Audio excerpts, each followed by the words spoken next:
Hello and welcome to my channel.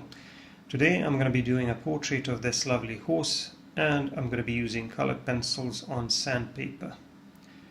Let's have a look. While I'm doing the sketch, I'm going to say a few more words about my materials. I like to use colored pencils on sandpaper, and the sandpaper I normally use is a 1000 grit sandpaper. This surface works really well with colored pencils. The colored pencils that I'm using are mostly Faber-Castell Polychromos. I may use some others, but for the most part it's Faber-Castell Polychromos. The size of the paper is 11 inches in height and about 8 inches in width. And it's going to be a slightly larger portrait of a horse, with the horse's head taking up the biggest part of the drawing. It's a very nice looking, colorful horse with a great combination of colors and some interesting patches of lighter and darker color. I didn't really like the background color of my sandpaper, so I decided to modify it a little bit, mostly by making it a bit darker. My paper is a bit grayish, but in order to produce a bit more contrast with some of the lighter areas of the horse, I'm going to want to create a slightly darker background. So I added a bit more value with a black colored pencil, and I started blending that using the colored pencils, using the blending tools at my disposal, mostly blending stumps and brushes. One of the things that I had to keep in mind was that I want to keep a clean edge between my main subject, the horse, and the background. So you can see me using a blending stump to go around the edge and blend the background. I experimented with a number of blending tools, but I found that a combination of a blending stump and a brush probably produced the best results. Colored pencils are not as easy to blend, or they're not as good as covering, and they're not as good at covering large areas as pastel pencils or pastels. But it can be done, and they certainly do work better on sandpaper than they do on regular paper. Because on sandpaper, and I talked about this many times in some of my previous videos where I did similar drawings, on sandpaper with colored pencils you can produce stronger, richer colors more easily, and you can also cover these areas with color more easily, and more importantly you can draw lighter details on top of the darker areas, which is something that you can't really do on regular paper. So I'm starting with the ears, and I'm trying to figure out, because my background is slightly darker, I'm trying to figure out which part of the ear should be darker than the background and which part should stand out against the background because it's a bit lighter. So basically I'm trying to create contrast so that my main subject and all of its parts, all of the parts of its body would stand out against the background, so that I would make it clear to the viewer where the horse ends and where the background begins, and so that the main subject would capture the attention of the viewer more easily. Contrast is very important for that. Now, for the colors of the horse, for the horse's fur, I'm going to be using a number of different pencils. I'm going to be using a white colored pencil a lot because obviously a good portion of the horse is white, but most of it is not completely white, So I'm going to be combining it with a number of lighter greys and a slightly darker, warmer grey, as well as a black colored pencil, depending on how dark the area needs to be and how much shadow there needs to be. For blending, I'm going to be using blending stumps, but this has its limitations. Sometimes when an area needs to be very light, almost completely white, there's no other choice than using a bit more pressure and just covering that area a bit more patiently, making sure that I cover all of the background color of my sandpaper. So here I'm moving on to the eye. I zoomed in a little bit so that you can see what I'm doing. Now, in addition to the Faber-Castell Polychromos pencils, I like to use the Kohinoor Silky Black pencils because these are even darker. And when I want to produce some really dark areas of really dark value, almost pitch black, I like to use these silky black pencils in addition to the Faber-Castell black color pencil. There's a nice reflection here in the eye and another one, and I'm just going to work around the pupil. The pupil is the darkest bit, and I used a bit of brown color around it. So I'm not going to really tell you all of the names of the colors that I'm using, because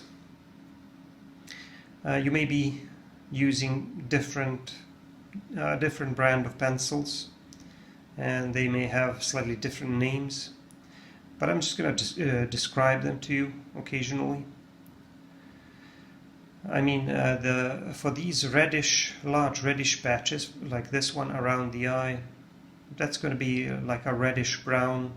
That's a burnt sienna, and I'm going to be combining that with a burnt ochre. And I want that burnt ochre because I want some slightly warmer yellowish tones in addition to those reddish brown ones. I'm also going to be using some other browns like Van Dyke brown and burnt umber. But I'm going to be combining all of that with a black colored pencil as well as some others. Now for the lighter portions of the fur, I'm going to use some colors that you wouldn't really expect, but I'm going to get to that a bit later. When I lay down a few different colors like this, I can just blend them with a blending stump. This is not really something that you could do as easily on regular paper, but here on sandpaper it does work. I'm using this slightly pinkish light flesh color to modify the appearance of the white of the eye, especially around the corners, because I don't want that to be completely white. I want it to be a little bit darker, and I want the reflection in the eye to be the lightest and to stand out against the rest of the eye. There are some darker bits around the eye here, some areas of not only darker skin, but also areas where the skin is kind of there are some wrinkles around the eye because of all the muscles that move the eye around, and there are even some dark grey and almost black tones here. So the interesting thing about the fur here is that it's kind of difficult to tell where which part of the horse's head is covered with very short fur and which of it is just skin. But the horse's head for the most part is covered with a very short fur. And for some lighter bits here, I'm using this light flesh tone, light flesh colored pencil, which is kind of like a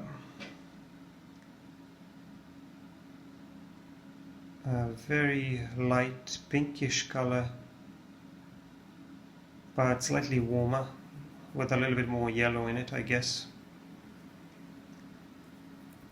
I'm just trying to describe it to you, but I mean, you can see it, and you probably have similar colors in whatever set that you're using, regardless of the brand, the pencil brand that you use. And it's important to have that range of value between those darker bits of fur and those lighter areas like these, because that will explain the shape of the horse's head, which is pretty complex.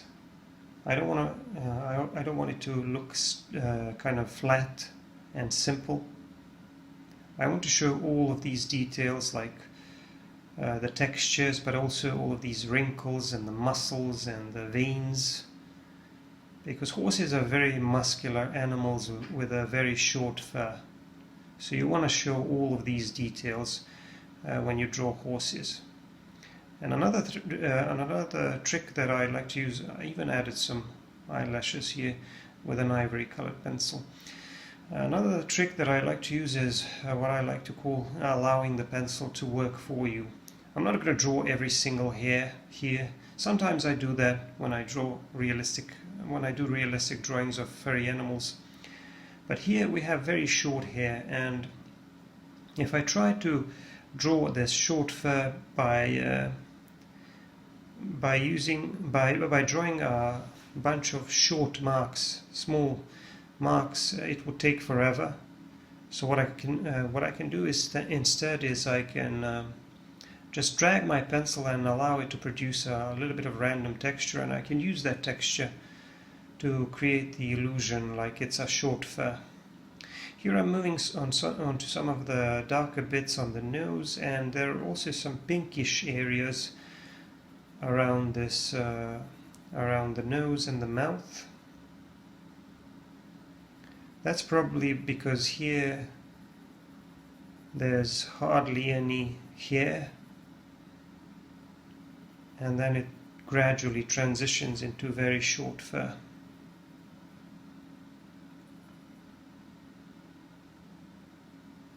So one of the things I like about colored pencils on sandpaper is that you can sometimes just block in some areas and then do a bit of blending with a blending stump. This is usually a little bit easier when the background color of my sandpaper is more similar to the color that I'm trying to achieve, the colors that I'm putting down. But when the colors that I want to achieve are a lot lighter, that can be a bit of a problem, and in those cases you often have no other choice but to cover that dark background color more thoroughly, and to make sure that none of those darker bits are coming through. The key is to avoid using too much pressure if you want to layer a few different colors, because if you use a lot of pressure, then you'll run out of tooth, and then you won't be able to add some other colors on top of the ones you already laid down. Here I'm just going around the edges, modifying the shape of the head slightly, and I can just blend that, blend those darker marks which I added around the edges. Here I'm trying to make this transition between this pinkish fleshy area around the nose and the mouth and the lighter area of white fur which is covering much of the horse's head. And I even added some slightly darker, more reddish tones.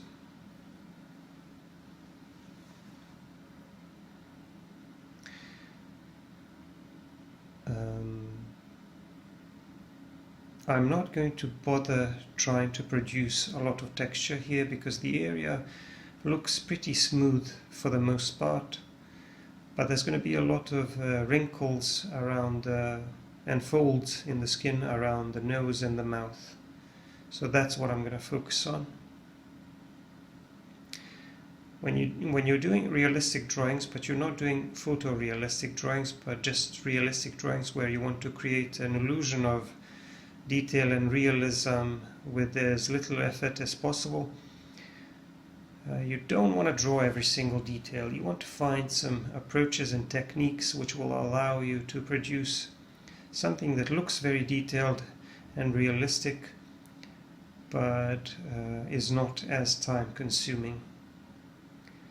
So basically I'm using my pencils in such a way to trick the viewer's eye like they're looking at something super detailed.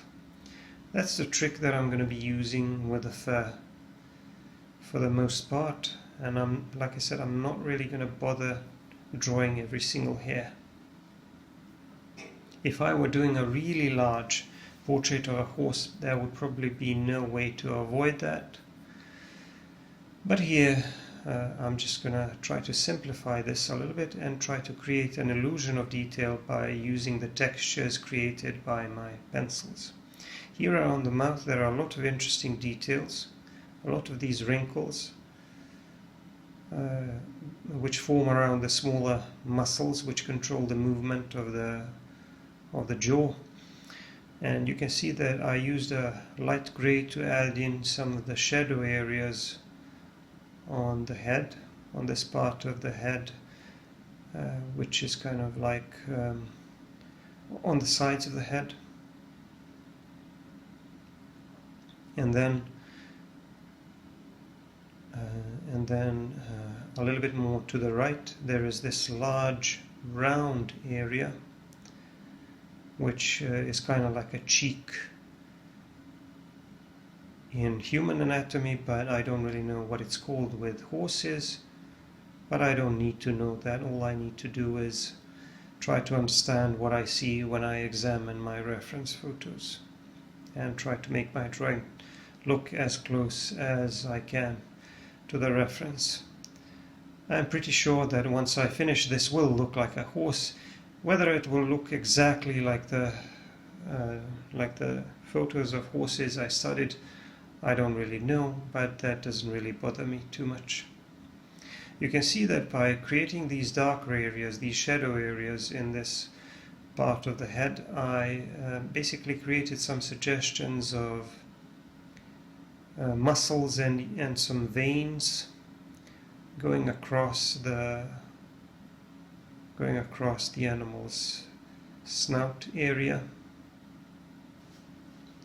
And I'm also going in between some of these folds and wrinkles with a lighter colored pencil to make those parts look even more three-dimensional and raised above the rest of the surface of the skin.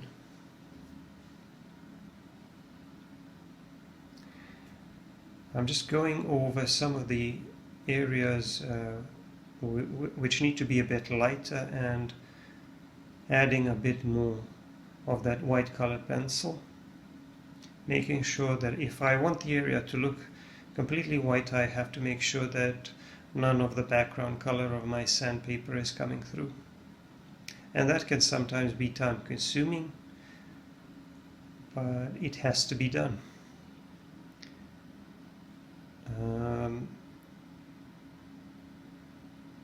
I'm trying to make this nice transition between the shadow areas and the lighter areas, and at the same time keep some of those details like those veins and muscles, which will make the appearance of the horse's head a lot more interesting. So here I'm moving on to this large round area, the cheek area if you will. And there's also going to be a nice shadow under it. But this is already a part of the neck. I'm going to get to that later. Right now I want to shade this cheek a bit more and maybe add some more details to it, like a few more of these veins.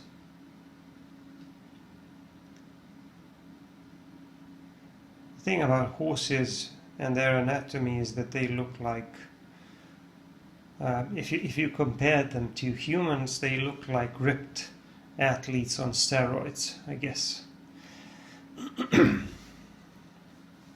So I'm going to do a bit more work on the ear here, the other ear. I'm not entirely happy with the shape, but I can modify it a bit later. Right now I'm shading this darker area in the middle, and I'm going to add some lighter tones around the edge.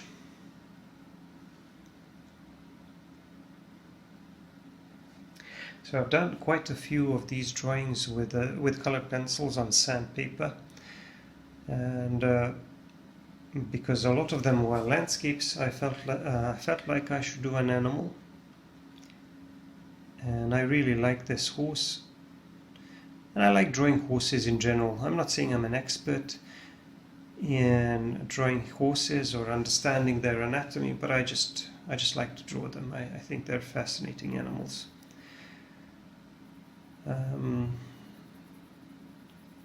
Horses were some of my favorite subjects for drawing ever since I was a child. And back then, of course, I didn't take my drawing very seriously, but now I'm putting in a little bit more effort. I shaded the lower part of the background as well, made it a bit darker, just like the top part. And now I realized that this lower part of the snout area needs to be a bit darker so that it would stand out against the background. It's very important to have a clean edge and to have nice contrast between the main subject and the background. So whether you will achieve that by making the main subject lighter or darker, it doesn't really matter, but there needs to be a value contrast, there needs to be a clean edge. So if you look at the left side of the head stands in contrast against the background because it's a lot lighter than the background. If you look at the lower part of the head, it stands in contrast against the background because it's a bit darker. Here I wanted to make a little more progress, and I decided to draw the edges of some of these patches of darker fur. Basically, I want to define where the lighter fur and where the darker fur will be, so that it would be easier for me to block in these larger areas. Notice how I keep adding a little bit of shadow into some of these white areas, because even those white areas can't remain completely white. I need to show the topography of the horse's head, even in those lighter areas. So I need to have a range of value there as well. You can see that in those folds, wrinkles, transitions between the darker and lighter areas, like for example what I just did around the temple and in between the cheek area and the rest of the head. Here I put in some darker areas, shadow areas, and then I started drawing some of these wrinkles around the ear, and then I started blocking in some of these larger areas on the rest of the head and the neck. Like I said, here I'm using mostly a combination of a burnt ochre and a burnt sienna. Those are the tones that I want to achieve. Now, of course, they will be influenced by the background color, which is a little bit grayish. So eventually I'm gonna end up with slightly cooler tones. But if I want to make them warmer or brighter, I can just keep adding more of the colored pencil which I want to use. There's a lighter area here on the right, but it's also in the shadow, and I'm using a bit of gray for that, and I'm slowly going to transition that into white so that the grayish area is the shadow area and the white area is the lighter area. As you can tell, the light source is coming from above and more from the left. That's why some of these parts of the horse's head which are facing downwards and to the right are a little bit darker, because they're facing away from the light source, obviously. I'm trying to blend a little bit here to create a nice transition between the shadow area and the lighter area, and now it's time to do a bit more shading of the background. And I can also blend that with a brush until I cover all of it, so that I can have a nice contrast between this part of the body on the right and the background. And now it's time to move in with some details and to refine the appearance of the fur, which is why I zoomed back in a little bit and slowed down so that you can see some more of the detail that I'm working on. I'm going to draw some more details around the ear here, around the part where the ear joins the head, and around the temple area, if that is a temple area. And I'm gonna do a couple of things. I'm going to define some shadow areas in between these, how should I put this, raised parts of the horse's head. So basically I'm going to define some of the wrinkles and folds in between the muscles, as well as add a bit of texture while I'm doing it. And here, for example, using this light flesh color, I'm adding some lighter tones where the fur appears lighter and glossy, but I'm doing it in such a manner so that I don't cover all of it very thoroughly, and so I'm deliberately dragging my pencil lightly so that it produces a bit of texture. And the texture that it's producing kind of looks like fur. I don't need to draw every single hair. Like I said, I'm going to try to use these textures to produce an illusion of detail. And that's one of the things that I like to do, and that's what I like to call allowing the pencil to work for you. That's one of the things that you need to do as an artist. You need to learn how to relax and to allow the pencil to work for you sometimes, so that you don't have to draw every single detail. One of the things that you also find with colored pencils on sandpaper is how easy it is to use a black colored pencil to draw shadow areas or darker areas. Normally, more experienced colored pencil artists would not recommend using a black colored pencil when working in colored pencils. But here I just don't have a problem with it. I can just use it to define some of the darker bits, and if I want to modify the color slightly, I can always add some other colors on top of that.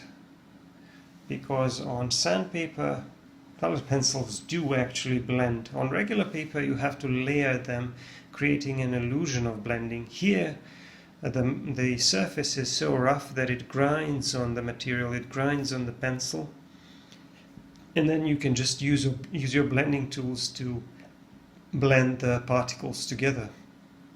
And it's almost like painting, except for the fact that obviously you cannot cover large areas quite as quickly, but there are some similarities, and it's definitely easier than it is on regular paper.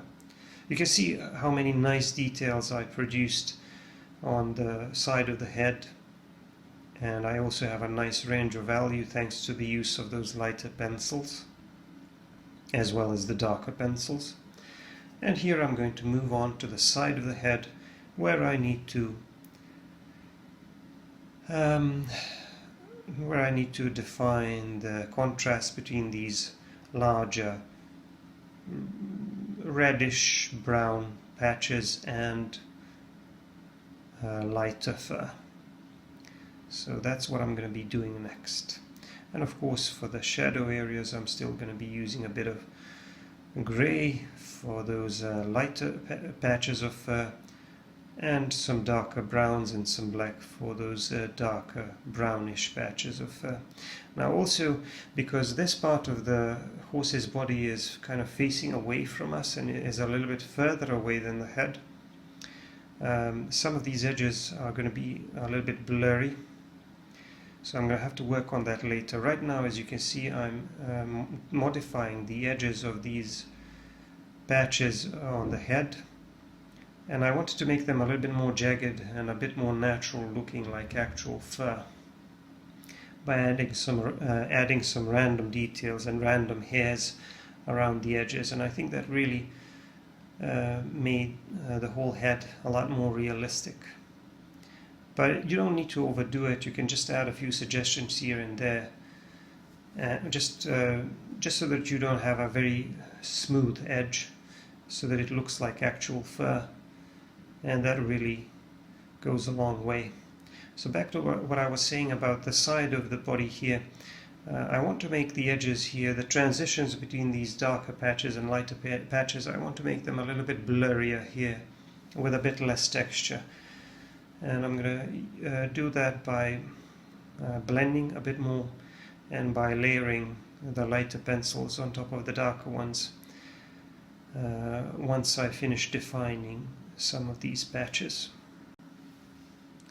So I'm still staying with this combination of colors, mostly the burnt sienna, the reddish brown, and a couple of other ones.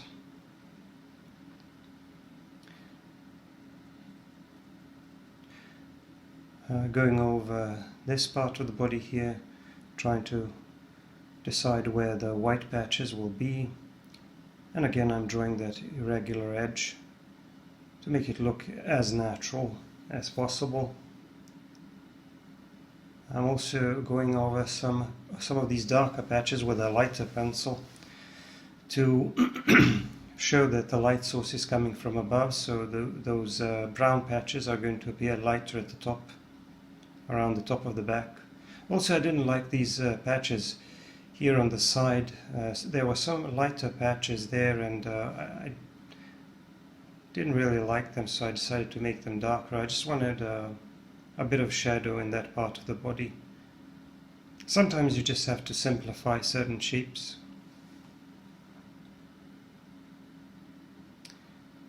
And I'm just making this part here a little bit lighter, because it's facing towards the light source, and I also want to make it a little bit more blurry because it's facing away from us and it's further away than the head, so it's not exactly not exactly out of focus, but it should be less defined than the head. The head obviously is the main part and the part of the drawing that should capture the focus of the viewer immediately, and that's where I want the sharpest contrast and the most details and textures. Here on the body I can soften some of these edges a little bit.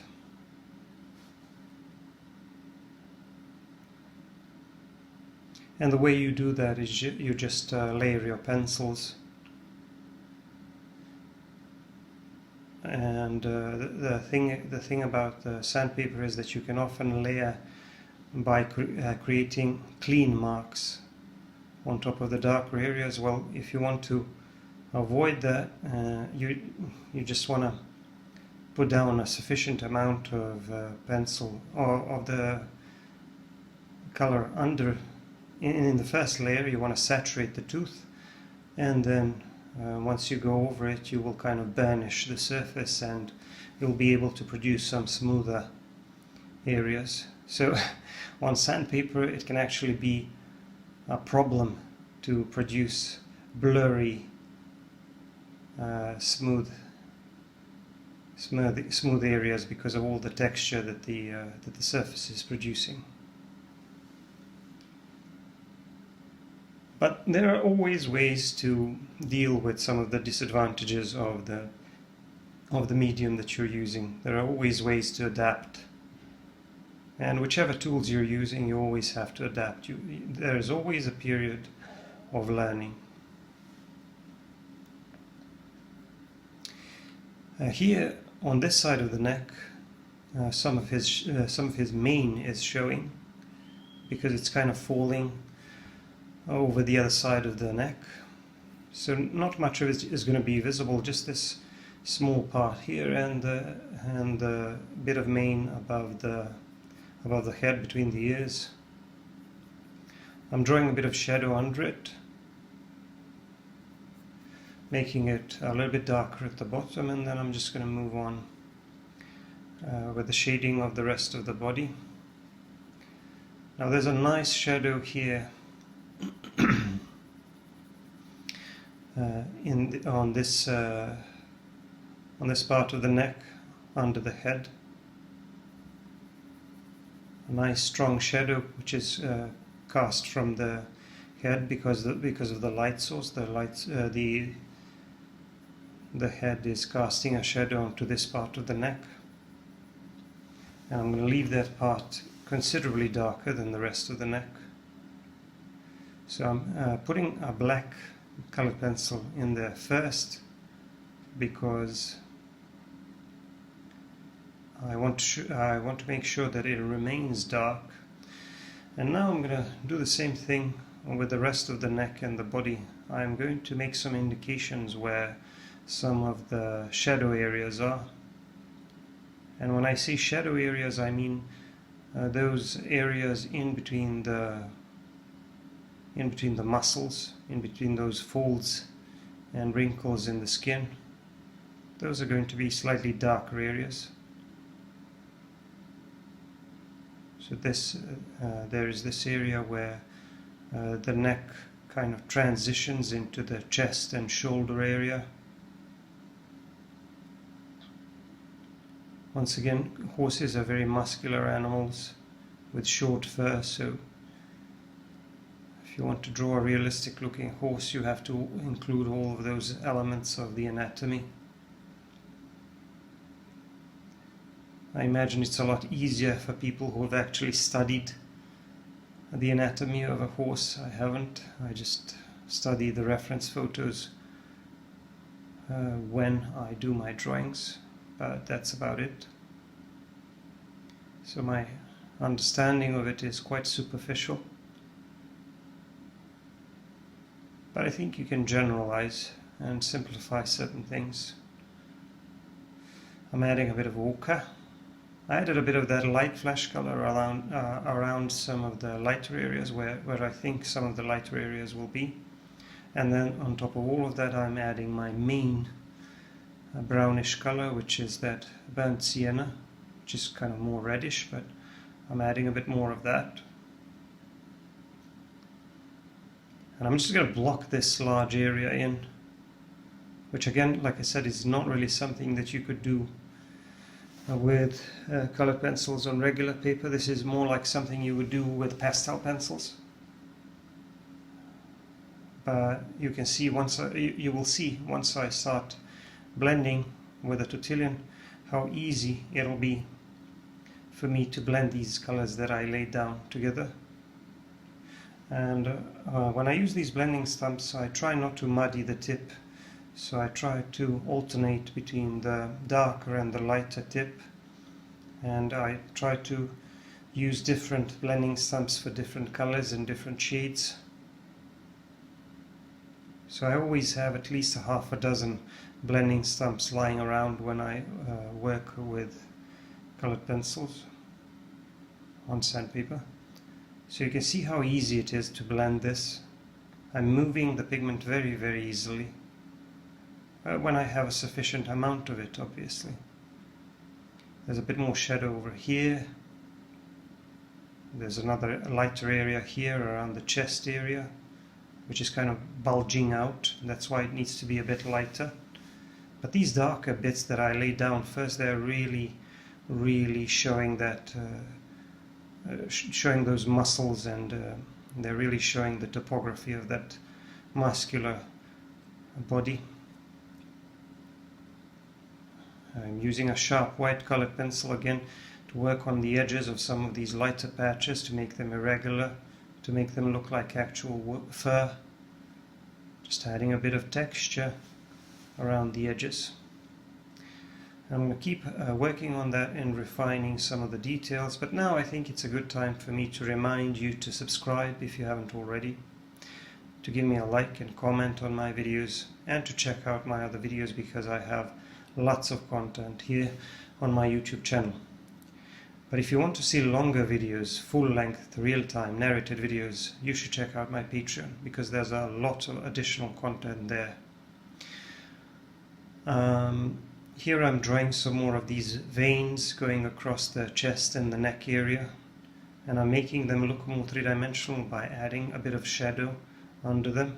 So first I add a few lines of lighter value, and then I add a bit of shadow under them, or I can do it the other way around, and that kind of makes them pop out. I can just add them randomly here and there, and I can also refine the texture a little bit, adding some of these lighter bits here and there. The drawing is done. I'm going to put my signature in the lower left corner. It looks a little bit darker now because I've removed the tape and sprayed it with a bit of fixative, but it's done. I hope you enjoyed the drawing process, and I hope you like this drawing of a colorful horse. Once again, don't forget to check out my other videos. I'm going to see you in the next one soon. Thanks for watching. Bye for now.